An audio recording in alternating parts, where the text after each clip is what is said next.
Well, this time of year, among the hottest tickets to get, of course, is one to a Green Bay Packers game. But it is a great time to remind people about the dangers of buying tickets from someone other than the team itself. Adam Schrager joins us now with our weekly Call for Action segment. Hello, Adam. Hello, how are you? Great. You know, the wait list for these season tickets is generations long. The demand for the tickets is sky high. It's easy to think about what Kathy in Sun Prairie thought when she saw an ad on Craigslist for 2 tickets to the Packers-Eagles game on November 10th at Lambeau Field. The cost, $100, not bad. She sent the money before she got the tickets, and now she's called for action because the tickets never arrived. Craigslist is hugely popular these days, but here's some tips to avoid finding yourself in the same position as Kathy. You should exchange multiple emails or calls with a seller. Try to get as much detailed information about what they're selling as possible. Look at the seller's email and phone number and look it up on Craigslist, Facebook, Google to see if they really are who they say they are. And finally, see if it's possible to do the transaction in a public place like a library or a police station. Any other way can lead to this kind of situation. So Kathy's kind of out of luck. Right now, yeah, she's trying to get some help from the police departments over in Michigan, which is where the seller was, but no luck so far. All right, we talked about identity theft in the past, and our Call for Action volunteers have received a few calls about specific information breached recently. Tell us about that. Yeah, it's a company that's called Advocate Medical Group and is located in suburban Chicago. Over the summer, 4 computers were stolen from its offices. Now, these computers had personal information of 4 million patients, including that of Jane in Cottage Grove's son and Caroline in Portage's father.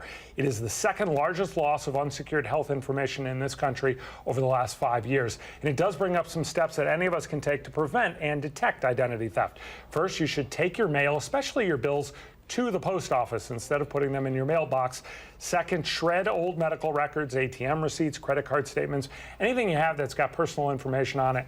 And third, you can always get your free credit reports every year to see if there are credit cards or bank accounts on there that you don't recognize. That's a sure sign of identity theft. You can find out more information about that at the Consumer Finance website, consumerfinance.gov. Such a huge problem. Yeah. Huge Fastest problem. growing crime in the United States. Keep an eye on things. Yeah. Well, now the spam report that you started is 2 weeks old, and I was lucky enough to get one just a couple of days ago. I forwarded it to you, and so did somebody else. You got to like the spam report. So let's talk about this right now. Now, the whole idea behind this was to prevent people from falling for any of the numerous spam emails that we all seem to get every day. So with that in mind, we launched the spam report, where every day over the next year, we're going to feature an email that is pure spam and thus pure scam. If you have a scam email you want to share, send it to me at aschrager@wisetv.com.